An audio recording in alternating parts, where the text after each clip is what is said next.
Convido os irmãos a abrirem sua Bíblia no livro do profeta Miqueias, capítulo 6, versos de 6 a 8. Miqueias, capítulo 6,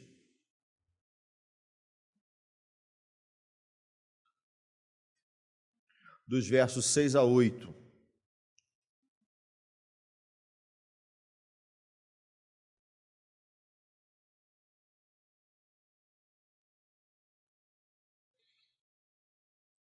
Convido a igreja a ficarmos de pé mais uma vez e lermos a palavra do Senhor, e eu gostaria que nós lêssemos esses 3 versos juntos.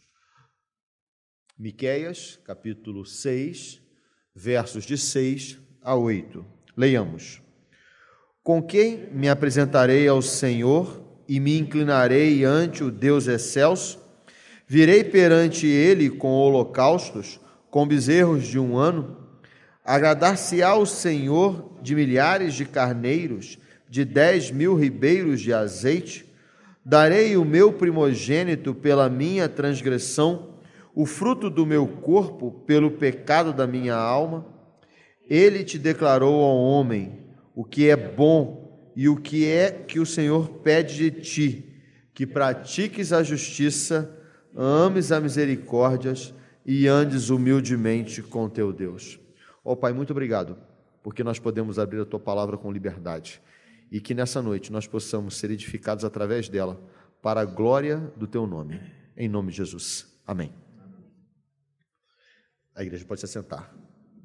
Eu gostaria de novamente ler esse texto, agora usando a NVI, a Nova Versão Internacional, e o texto na NVI fica dessa forma.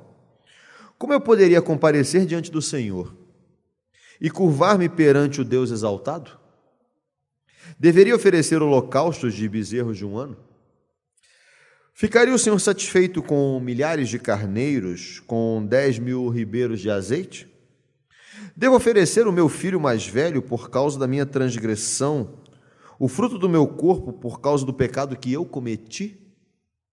Ele mostrou a você, homem, o que é bom e o que o Senhor exige. Ele exige que você pratique a justiça, ame a fidelidade e ande humildemente com seu Deus. Miqueias foi um profeta no tempo de Ezequias, e que traz uma palavra profética preparando e dizendo para o povo que a coisa ia ser muito dura. Mas por que Deus traz essa palavra para o povo naquele momento? Havia uma grande injustiça em Israel. Havia um senso de exploração muito grande dos fazendeiros para os pobres. Havia uma grande opressão entre aspas, do clero com o povo na questão das ofertas e daquilo que era trazido ao templo. Havia uma opressão ao estrangeiro, e eu fico feliz porque essa cena não tem paralelo nenhum com os dias de hoje. A gente não vê opressão, a gente não vê ninguém explorar o pobre, nós vemos todos muito felizes, nós vemos que os estrangeiros chegam aqui no nosso país e não sofrem bullying, são muito bem recebidos. Eu estou assim achando que era uma situação totalmente atípica. Não tinha passeata de pró e contra o governo, não havia brigas no Facebook dos prós e dos contras, não havia os reaças e coxinhas com os marxistas e comunistas. Eu acho que era um tempo que não tinha nada a ver com a gente. E Miqueias traz uma palavra profética para o povo, chamando a atenção e lembrando a vocês, como é que vocês vão comparecer diante do Senhor? Vocês estão vivendo do jeito que vocês querem. Vocês estão vivendo do jeito que agrada o coração de vocês. Vocês estão vivendo de acordo com os prazeres que o dinheiro pode trazer. Como é que você vai aparecer diante do Senhor? Essas 3 primeiras perguntas são perguntas de um profundo senso irônico de Miqueias com relação ao povo. Ele faz a primeira pergunta: como é que você vai se apresentar? Com holocaustos? De bezerros de 1 ano? Vamos lembrar? A principal forma que se tinha de trazer a oferta ao altar aquela contribuição que era a mais top que alguém podia fazer era levar o bezerro de 1 ano. E aí ele usa esse paralelo, dá a impressão, se você não olhar com um olhar irônico, dá a impressão que o povo estava reclamando, mas a gente está trazendo oferta. Talvez a gente tenha um paralelo muito grande com a igreja de hoje. As pessoas trazem ofertas, as pessoas são dizimistas, as pessoas cumprem a sua obrigação, elas vêm à igreja, elas vêm à escola dominical, elas comparecem no culto de semana. Olha, eu não roubo, eu não falo palavrão, eu não bebo, eu não uso drogas, eu sou marido de uma única mulher. Eu estou aqui tranquilamente, eu estou trazendo o meu holocausto de 1 ano. O senhor está reclamando de quê? E Deus falava, olha, não é por aí, não é o holocausto que você traz. Eu gosto de lembrar, quando nós fazemos aniversário e ano novo são os 2 momentos que você faz votos. São os 2 momentos que você para fazer uma reflexão na sua vida e diz, eu vou mudar, eu vou fazer diferente. Repara bem, dia 30 de dezembro é um dia de grandes promessas. Esse ano eu vou malhar, esse ano eu vou correr, esse ano eu vou guardar dinheiro para comprar uma casa, esse ano eu vou poupar mais, esse ano eu vou ficar mais tempo com a família. É um momento de grandes promessas. Geralmente são cumpridas até o dia 17 de janeiro. Dia de aniversário, isso tudo, né? Às vezes, né?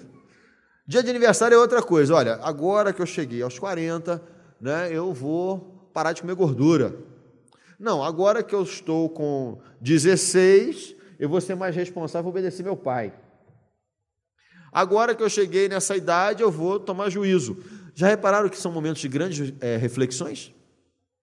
E uma igreja que para fazer 16 anos, também faz uma reflexão, porque está entrando a maioridade. Será que nós estamos trazendo bezerros de 1 ano? Será que, efetivamente, nós como igreja estamos não trazendo o bezerro, mas trazendo o nosso coração junto com o bezerro e oferecendo esse holocausto? Porque nós, às vezes, fazemos muito isso. Eu gosto muito de lembrar, como presbiteriano que nós somos, que nós, às vezes, somos um pouco ufanistas. Vocês não têm isso porque só têm 16 anos. A minha igreja completou 46 agora e lá em Minas temos várias igrejas centenárias. E na igreja centenária é muito comum, olha, eu estou aqui nessa igreja, meu bisavô doou o terreno. A minha avó foi a primeira presidente da SAF, o nome dela está na placa. Esse banco que nós estamos sentados é o banco da nossa família. Isso é muito comum no interior de Minas. A gente vive do passado. Nós somos presbiterianos de 15 gerações. Quando Calvino se converteu, meu tio já era presbítero daquela igreja. Isso é muito comum, a gente pensar dessa forma. E aí a gente se acostuma tanto a vir à igreja que é quase que automático, a gente passa a fazer parte do clube, o clube da igreja. Eu vou à igreja. Como se vir à igreja fosse quase que um grande favor. Aí eu estou indo à igreja. Irmãos, Miqueias vem alertar o povo para que não tornasse algo que era santo em algo comum. Não transformar aquilo que era para adoração num ritual em que isso fosse somente uma repetição para o nosso coração.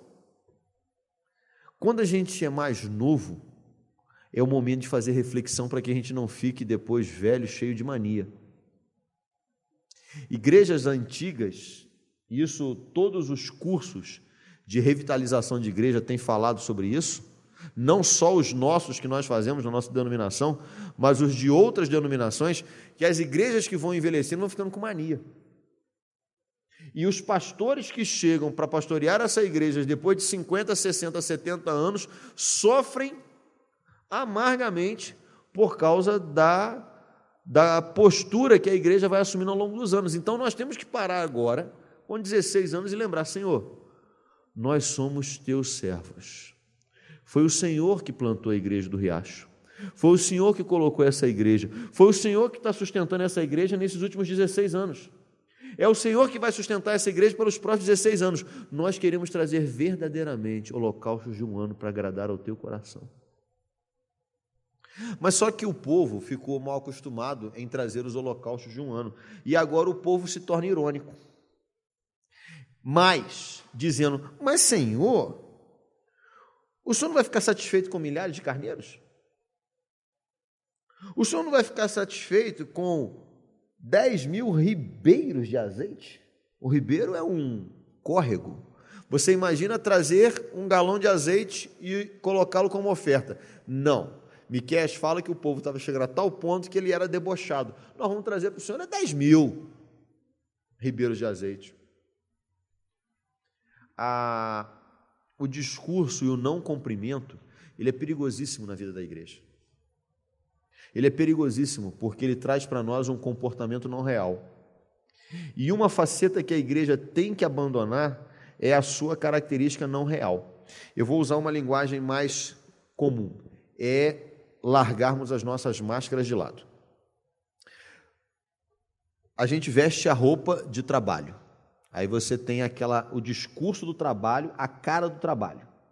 Aí quando você chega na sua rua, você tem a cara do vizinho. E quando você vem à igreja, você tem a cara do crente.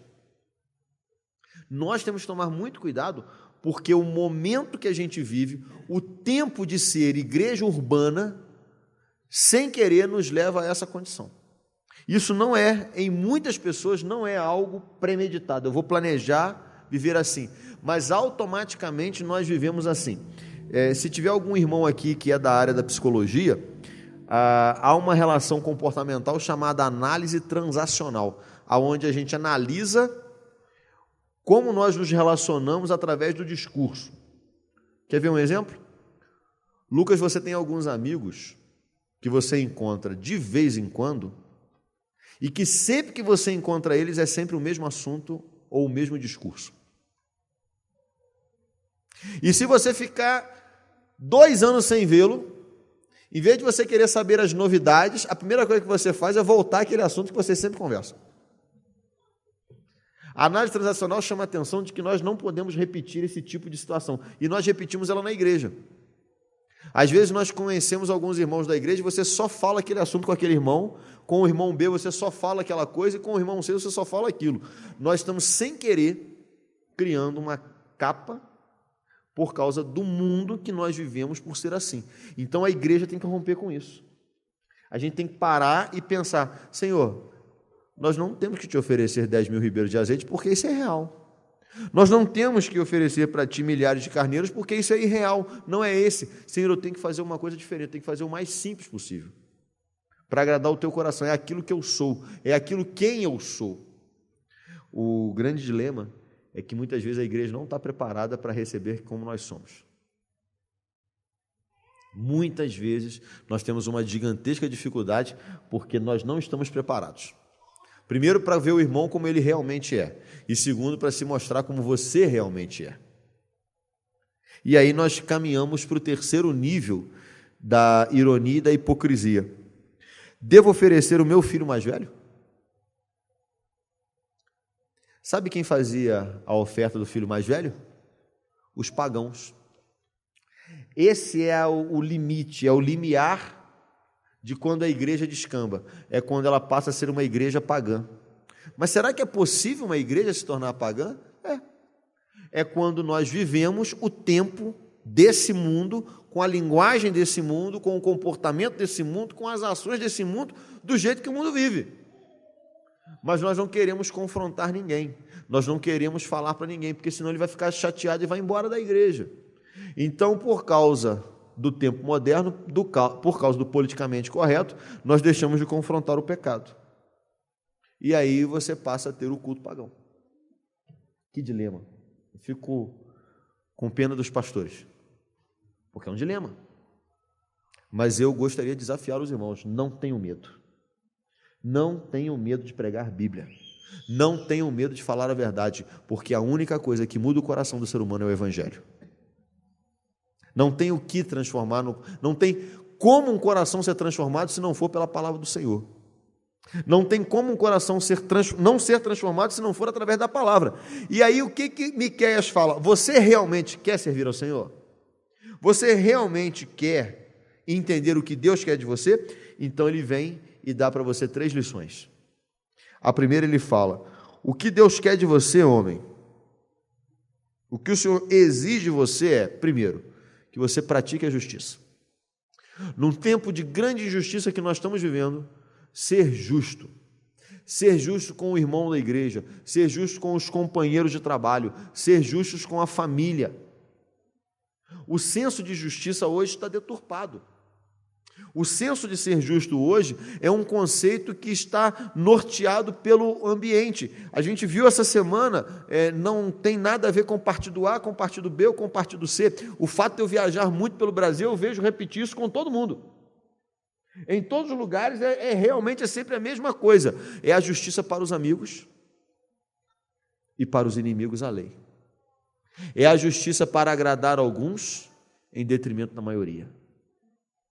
É a justiça de fachada para satisfazer os desejos do coração do homem.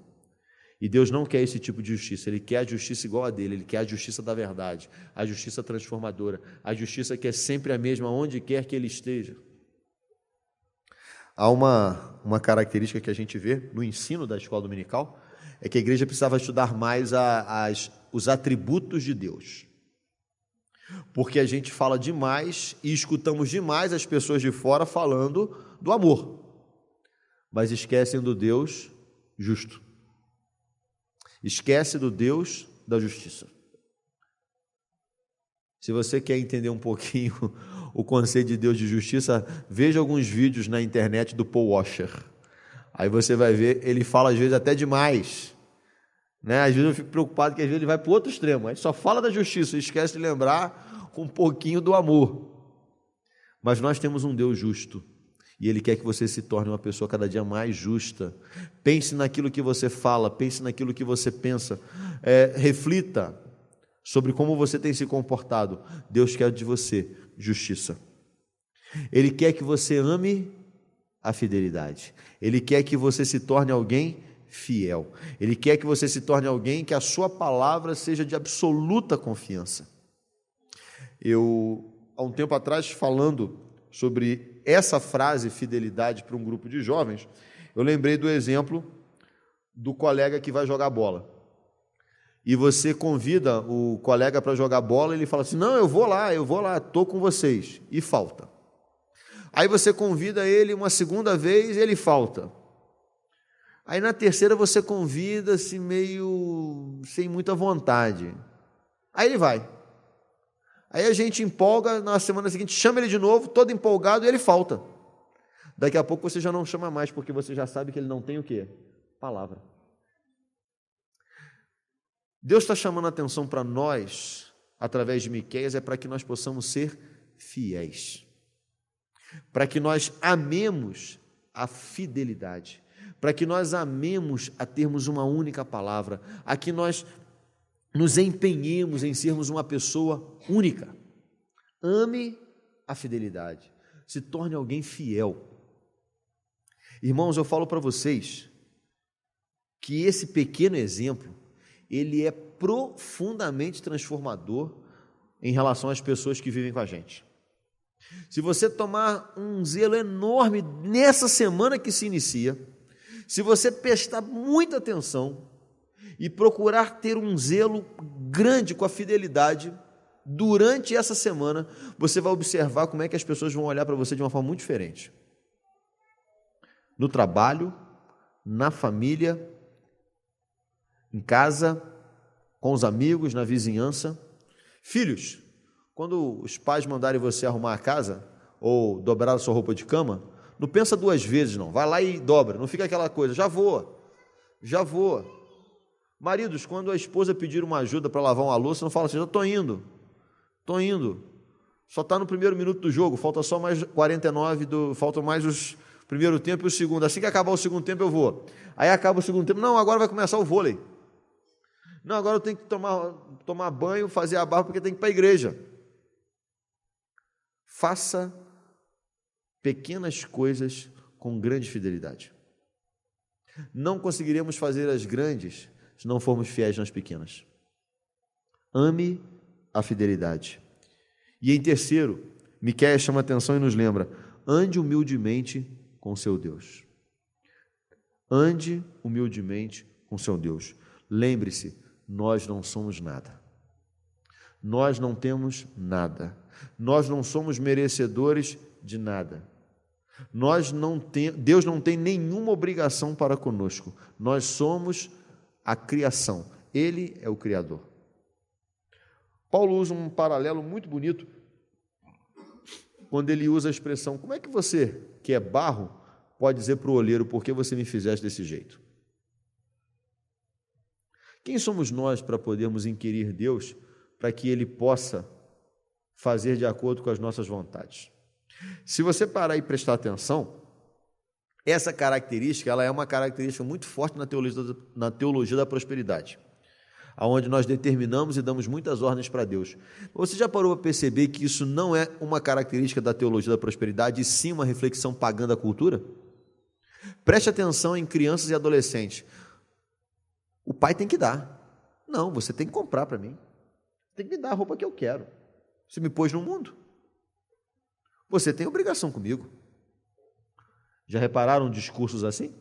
Já observaram frases desse tipo?